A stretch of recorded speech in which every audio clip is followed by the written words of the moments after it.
Hey gang, today we are at St. Adalbert Cemetery in Niles, Illinois. This is the cemetery where I used to come as a boy, right across the street from where I grew up. But we're here today to visit the victim, well, to start out with the victim of an infamous woman poisoner.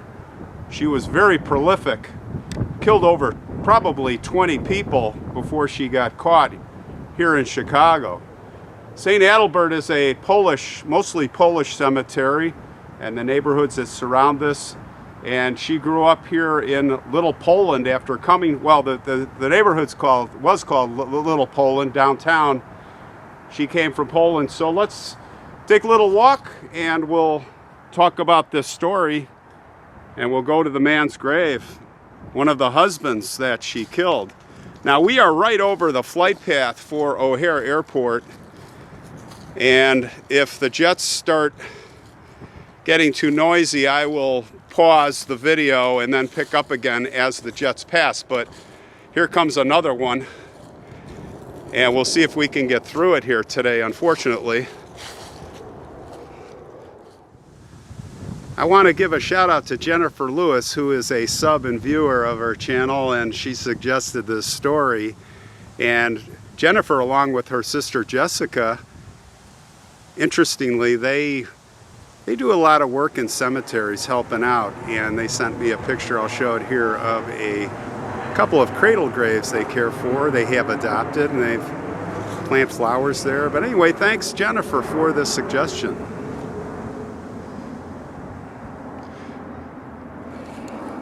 Yeah, I'm just going to pause the video every time, and that's why I'm doing it. That's pretty annoying, and I know you don't want to hear that jet noise.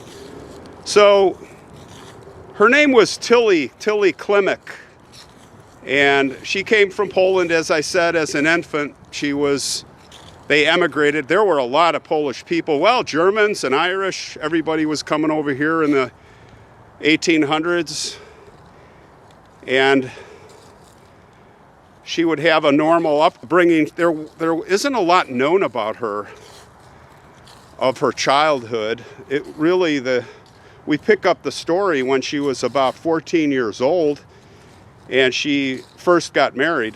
And it wasn't uncommon back then to get married at such a young age. Well, she married a man named John Miskowitz in 1895.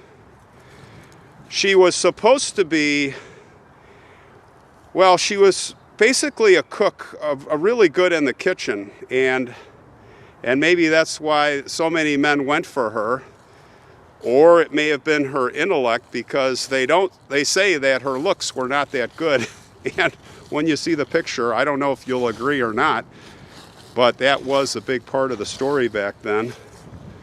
But she was a good cook, and that would really come into play. She was also known to be a psychic in the community. But when you're doing the kind of nefarious things she did, it's easy to be a psychic. Here comes another jet, so we will pause. Well, her MO would be that she would use arsenic. We'll just start right off by saying that there's no mystery that she was using arsenic. She was using this rat poison. It was called Tough on Rats. And ironically, the slogan that they had for the day, it was a big slogan. They said, "Don't die in the house." Well, it's kind of prophetic to what would happen here. She would predict the deaths of dogs in the neighborhood accurately. So it may have been she was just starting out, like a trial run, getting good at her techniques. Maybe it was the dogs that were barking a lot, but she could be the psychic and predict these dogs would die.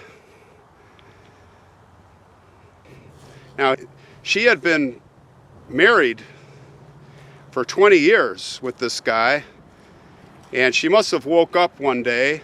I mean, she was living, they were, I wouldn't say poor, but they were definitely below the average standard of living, immigrants. And living a, kind of a tough life. And it may be that she woke up one morning and said, hey, let's collect that $1,000 life insurance policy.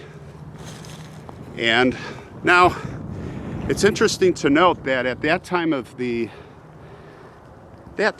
there were a lot of woman poisoners. It was kind of I don't want to say the fashionable thing, but it was really happening a lot. But she was I guess you could call her, she was the queen. She's queen of the poisoners.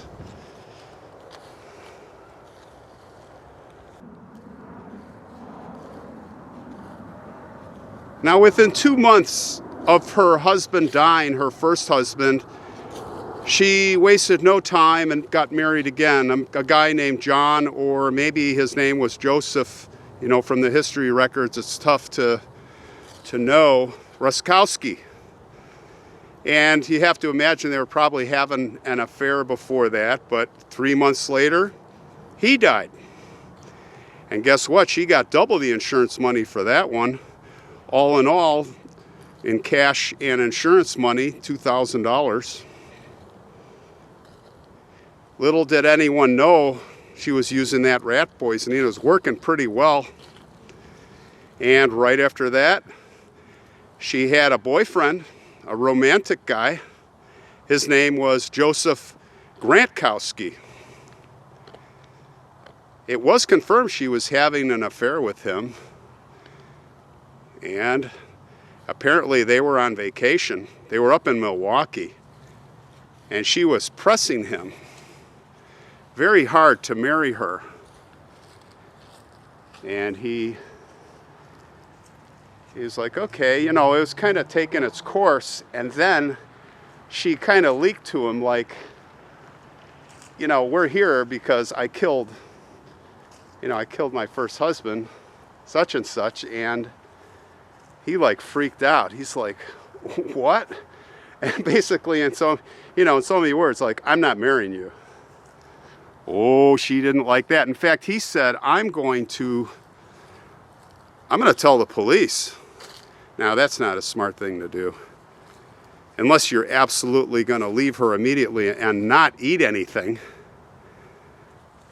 Well, guess what happened? He died next. Gone. Murdered. She wasn't stopping there, folks. Nope. No life insurance, boo-hoo. So sad. But that's 3 for 3 in 1914 alone. And it wasn't long after that, looking back on it, piecing together, she had killed the last man's sister because they got into an argument, this boyfriend, and this was with poison candy treats. Now, after that, she kind of laid low for a little while. She said, well, maybe I let things cool off, or maybe it was just by coincidence. But it is then when she married a guy named Frank Kupczyk, or maybe properly pronounced in Polish, Kupczyk. Maybe you guys can help me with that. I do check my pronunciations, and no matter what I do, people criticize, but we'll just go with Kupczyk. But I am interested to know, I always want to know the correct way to say things. And actually, that's whose grave we're going to right now. We're going to Frank's grave. 3 years later, in 1921, he gets sick. And this is where the story really is kind of creepy, because he gets sick and she's waiting by his bedside, basically telling him in so many words that, hey, Frank, you're going to die. She's kind of getting cocky now. She was mocking him right to his face. She would greet him in the morning by saying, oh, it won't be long now, baby. You'll be dying soon. Can you imagine what he must have been thinking? She began to tell neighbors that, my Frank, he's not going to live that long. Can you imagine what they were thinking?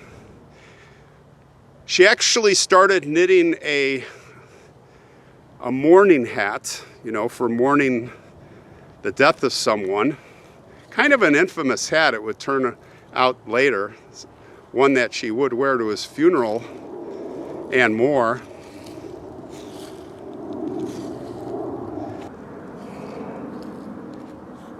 She actually goes out on her own and she buys a discount coffin for 30 bucks, checks with the landlord, hey, can I keep this in the basement? Yeah, I guess if you really want to. And got the landlord's approval. What's most unbelievable, when I heard this, get this guys, she goes out to buy funeral linens, and the clerk is, you know, she's in line, or she's sitting there taking care of the funeral, you know, getting the odds and ends for what she knows is going to be the upcoming death of Frank, who we're going to see, he's over there. And she says, oh, I'm so sorry to hear that. I hope he's resting in peace. She goes, oh no, it's 10 days from now. He hasn't died yet. Of course, you know, later this would all come out. How could you? She was really getting brazen.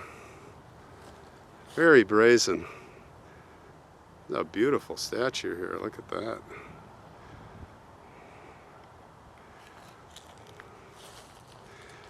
Yes, she was, but it was not going to end there, because of course Frank did pass away. He died on April 20th, 1921, under mysterious circumstances, right? She got $675 in life insurance, and it was said by the neighbors they could hear her singing in the house. There was a Victrola blaring music, and in looking through the window in the evening, she was dancing. She was dancing. She was on her roll. Now in 1921, after Frank's death, of course she keeps the train going. Now she married a guy named Joseph Klimek. Now this would be her ultimate undoing. This would kind of bring the house of cards down. Well, he started getting symptoms of bowel trouble, stiff legs, and luckily for him, he got right into the hospital. He didn't just lay there in the deathbed. Luckily. And somehow, coincidentally, he happened to remember that their dog died. You know, they're having supper, and then the food, the scraps, he gave the dog on the floor. Like an hour later, the dog died. And of course, you know, finally putting two together. Now arsenic, you know, odorless in its pure form, the white granular form is odorless, it's tasteless, and they did not have a way to detect it. But then somebody finally, you know, about that time came up with a way to detect arsenic poisoning. So the doctors, they checked, and sure enough, he had the poisoning. So boy, now everything's starting to really unravel. Now, guess what? Relatives of Frank Kupchak move forward, and they whisper to the police, hey, dig up his body, check him out. So they exhume, they come right here. I mean, we're just approaching the grave. Just imagine, back in 1921, they come here and they exhume him. Sure enough, arsenic poisoning.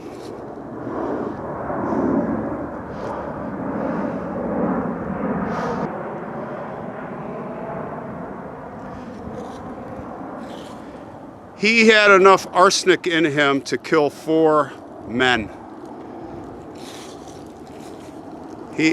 When she poisoned people, she didn't fool around. Well, she was arrested, and listen to this. The arresting officer's named William Malone. And William, he gets her secured, and she looks at him and she says, "Oh, you're gonna be my next, I'm gonna cook you your next supper because you're making me all this trouble. You're troublemaker, you." Can you imagine the audacity and stupidity? They said she was very, very smart, and maybe she was, but the audacity, just unbelievable. Well, now looking back from the beginning, putting the pieces together, well, they determined that during all of this, she had also killed 3 of her cousins. 2 of them were 15 or 16 years old. But that's not the least of it. That's not the least of it. She had killed one of the husbands of one of those cousins, a cousin named Nellie Klimek, who also probably was a poisoner. In fact, in this neighborhood, this Polish, in that time, there was a whole group of women that they determined were killing their husbands. They figured it out, but lack of evidence. So they just focused all their attention on Tillie. Comes another jet. We'll pause here.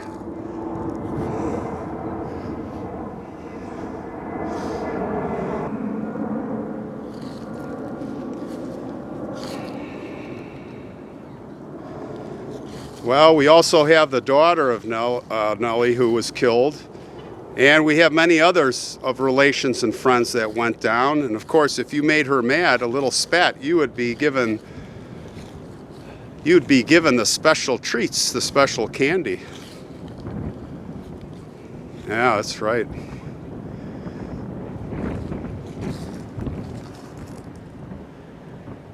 They also determined that, sadly, some of the victims were little children as young as 2 years old.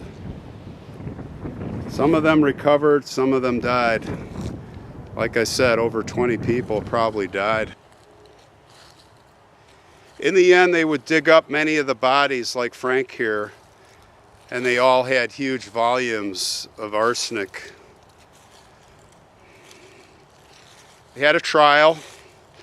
She would wear the infamous hat you see in the picture. She was convicted.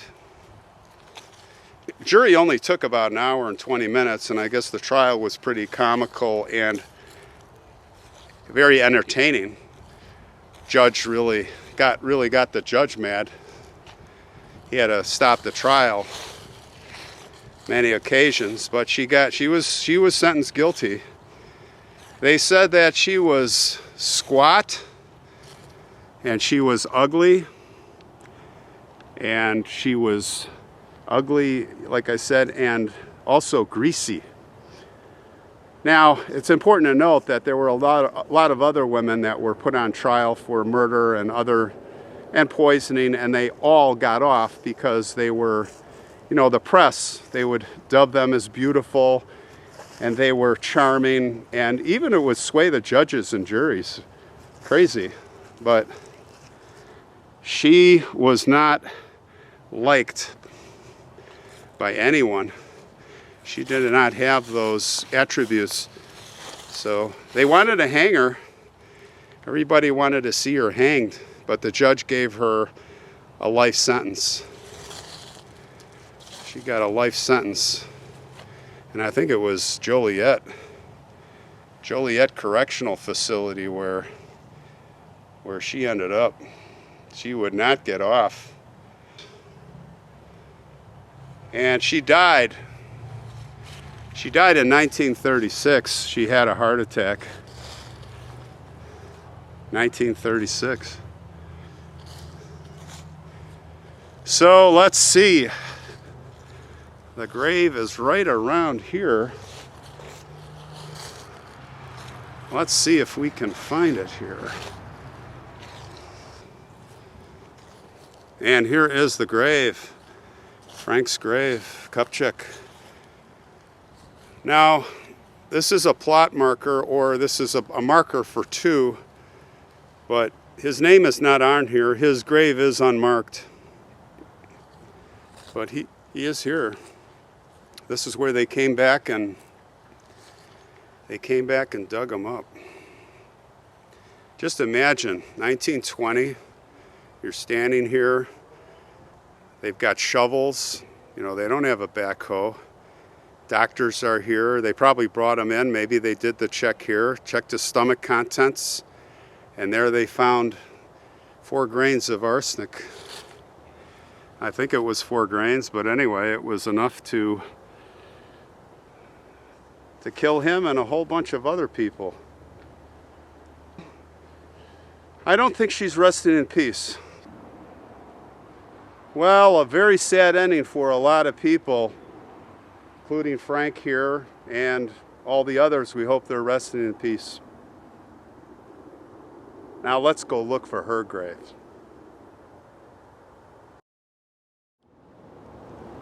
Okay, gang, I am at Bohemian National Cemetery, and apparently we checked with the administrator here, went through all the records, and unconfirmed. Well, she is buried here, but unmarked, and they don't have a exact location. They think she's in this area right here, so that's the best that we're going to do. And I'll give you a quick look here. We'll kind of pace around. And in the meantime, I'm going to read off the names of the victims. And I'm going to start with Mrs. Rose Chudzinski, who was a cousin. She died in 1919 after attending Tillie and Frank's wedding party. And then we have Helen Zarkowiski, along with Stanley and Stella, who were cousins, 15, 16, and 23 years old. And they died respectively 1915, 1912, and 1913. Stella in 1913. And it is said that Tillie attended to the above 3 when they were all ill, so you know what happened. We have the Myers man who just went missing in 1923. We have Wojciech Strummer, first husband of Nellie Kulik, arsenic found. Nellie was the cousin of Tillie who was tried along with her. She was also probably a poisoner. Dorothy Spera, granddaughter of Mrs. Kulik, died at age 2. Sophie Sturmer, daughter of Mrs. Kulik, died 1917. And Ben Sturmer, twin brother of Sophie, died a month after his sister. The list just continues. It's unbelievable.